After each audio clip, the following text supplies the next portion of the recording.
umaga po sa inyo, Senator J.V. Ejercito. Good morning, sir. Ay,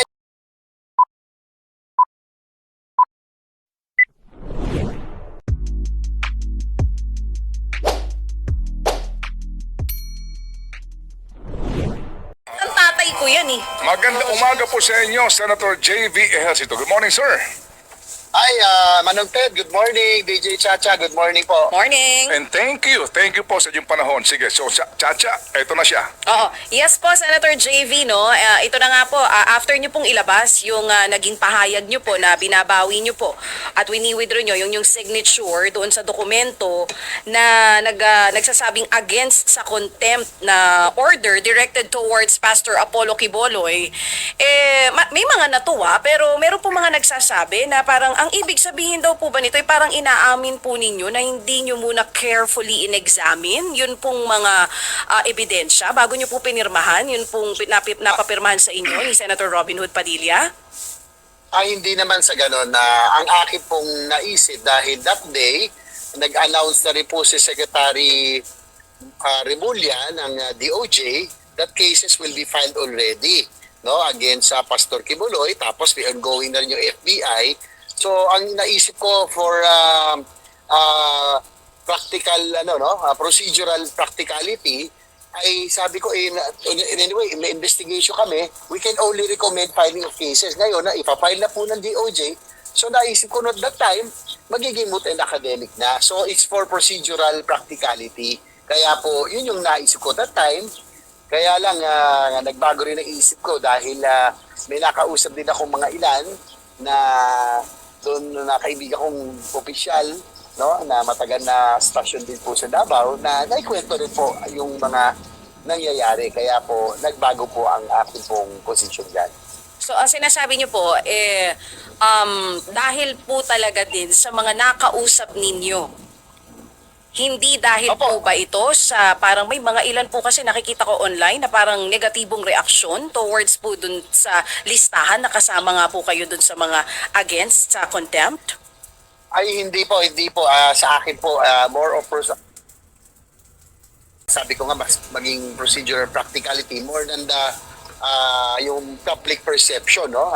Kasi nga po nag-file na po ang DOJ. So, yun naman po ang end view ng investigation.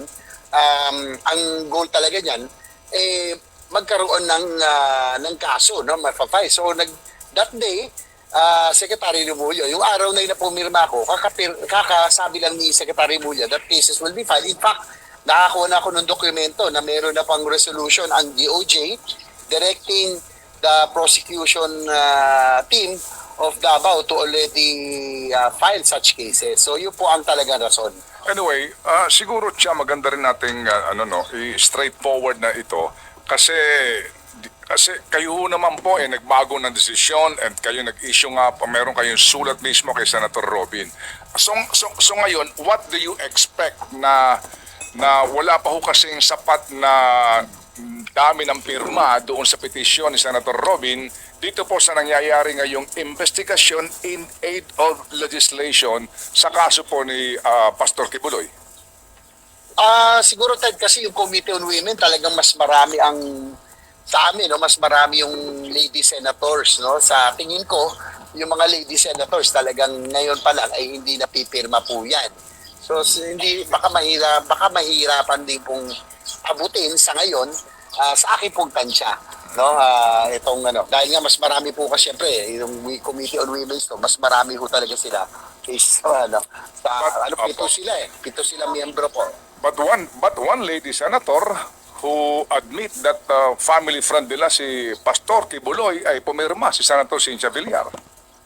Opo, pero yung remaining lady senators, no, team ko ay wala na hong pipirma doon sa mga naiwan po. Opo, but ang maganda ho talaga ditong question, Senator JB, is that may basis ba yan ang ginagawang investigasyon at patuloy pong investigasyon at yung pag-oobliga kay pastor na humarap sa hearing?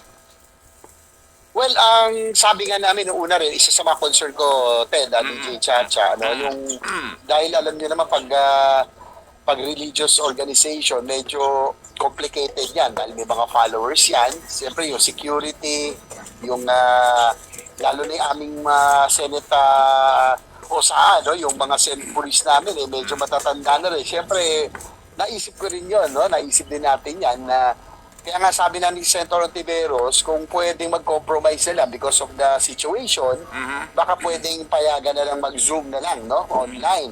Sabi niya, pwede natin pag-usapan yan, pero ang gusto lang niya, i-acknowledge si Pastor Kibuloy itong committee, no? Yung wag namang baliwalain. Parang yun ang naging huling usapan. So, she is willing, kung sakasakali pag-uusapan ng committee, halimbawa, yun na, hybrid, ay pwede siya mag-online for safety reasons. Okay, sige po. So, Senator, meron po ngayon ng balita, siguro po alam nyo na doon sa Estados Unidos, yung arrest warrant labang kay Pastor Kibuloy, ngayon po ipatutupad na ng lahat ng ahensya na maaari makatulong para siya mahuli.